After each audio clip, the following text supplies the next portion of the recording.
Hello BookTube, this is Lena from Lukunurkka and this is my March wrap-up. So this is a little bit late. I'm doing the same thing than last time, aka recording both months at the same time. But because I noticed that if I try to include all the books in the one video, it's gonna be too long and it's gonna go over 15 minutes limit. So overall I read 7 books, but in this video I'm gonna discuss 3 of them. So first book I read this March was Leijonan kesyttäjä by Camilla Läckberg. It's a Swedish book and the English translation is The Ice Child, which makes no sense whatsoever thinking about the plot of the book. But anyway, Camilla Läckberg is kind of a big name here. She's Swedish crime writer or thriller writer. But even though this I guess is my mom's favorites, at least I think she has read them all, maybe. Anyway, I always see her reading the original Swedish versions, but this is the first Läckberg book I have read. And as far as the field thrillers go, it was good. Page turner and a lot of action, lots of suspense, and I guess that's what you're looking for when you are reading thriller. So what is the scene here? In this small town, and actually quite large area around it, there has been several girls kidnapped. And now one of the girls comes back. So the story was this police force of Fjällbacka and this crime writer, crime novelist, trying to find the culprit before there's more victims. The book contains multiple viewpoints. Every other chapter has a different point of view character. And it works. It builds a suspense when you are reading about the young girls who were going around in town, and every single time this perspective came, I was so worried for them. I was like, oh no, something's gonna happen to you. So there's at least, if I remember correctly, 2 or 3 girls that we were following, and I was so sure all the time that it was, oh my god, it's gonna be you. So yeah, get my tension up.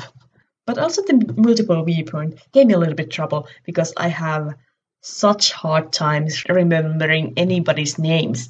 So I was like, who are you? Wait, who are you? No, yeah, that's one dude, okay. Wait, who are you talking about? Because you forget. But in the end, I was truly hooked and I needed to finish the book because it was getting me nervous. I needed to know that everybody made it okay. So it was a page turner. But in the same sense, it was good, but I am probably never gonna read it again. But would I recommend it? If you like thriller, if you can handle some gross stuff, mutilation and whatnot. As this was my first Läckberg book, there was this part of the book that was so unnecessary for me. But I understood that they were necessary in this larger plot or character development. But you can definitely read this as a standalone. You just pass through those parts where you're like, why are you discussing your marriage troubles? I don't care. Get back to the trouble at hand. Also, I quite liked how it was working with these multiple crimes and multiple tragedies and stories that were going on, because there's this one story about the police force that were in present day, and one of the police was married to crime writer who was digging through a lot older crime and trying to find out what actually happened. And because this is a book, of course, these 2 plots combine at some point. Wouldn't that be a great twist if one of these books had like 2 plot lines, both crimes, and everybody is expecting them to, combine at the end, but they didn't. You're like, what? Other criticism is that there were some really stupid decisions that character made, and some turnout that were kinda unbelievable. So take it with a grain of salt. But yeah, overall, I gave this 3.5 star. The next one is Vuori by Helena Varis. Translated, it would be mountain. But it has not been translated, so sorry. Sorry about that again. Of all the books I read this month, this was the best. I liked it most. And I'm so sorry, my friend. I borrowed this from her for like over a year ago. And I was like, yeah, I'm gonna read it. It sounds good. And I loaned some other book from the Helena Vares, and it was good too. So I'm gonna come around to it. Yeah, much later. Yeah. Anyway, I would definitely recommend this if you love Scandinavian mythology. Here's a retelling, basically, of Ragnarok, looking at how the last of humanity is fighting to survive.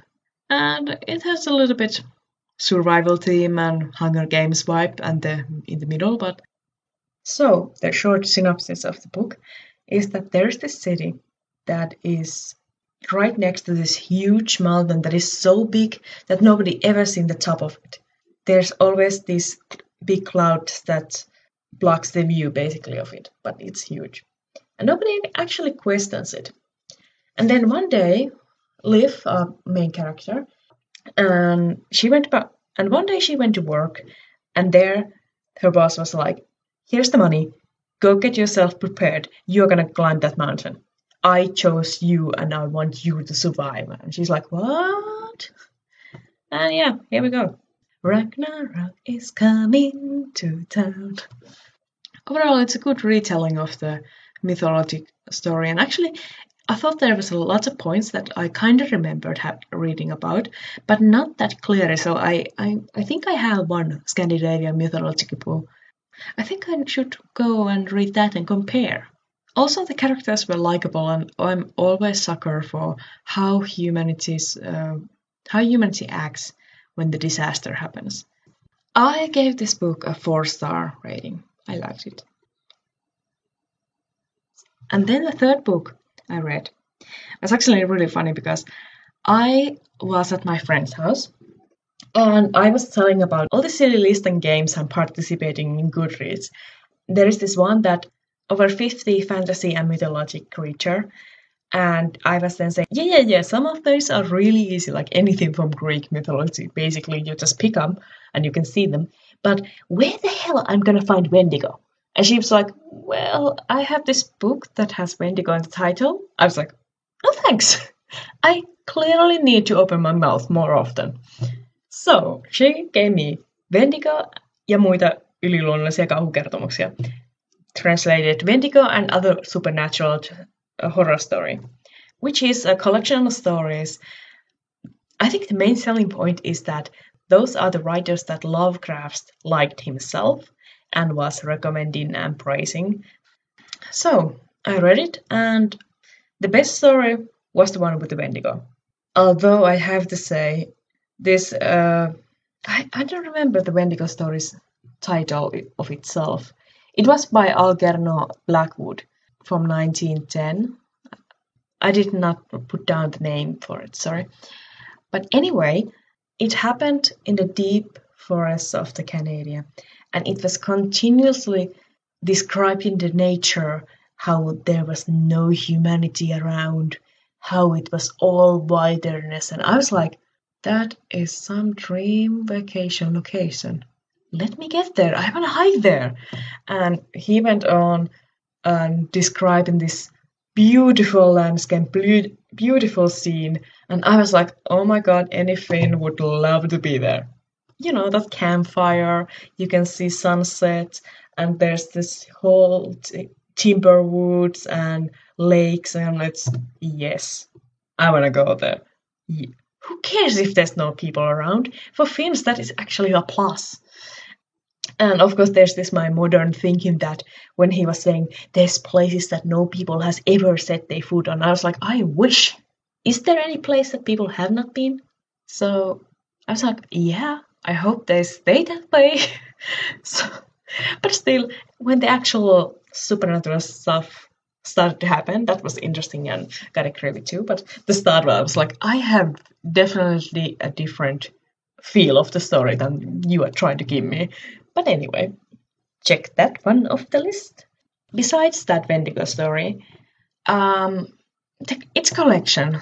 So the stories vary of style and level of interesting, from passable to delightful. So, but it was overall good, and I gave it 3.5. So, as you can see, I have babbled enough of these 3 books, so now I'm gonna make a cut and talk about the next 4 books in the next video. Bye!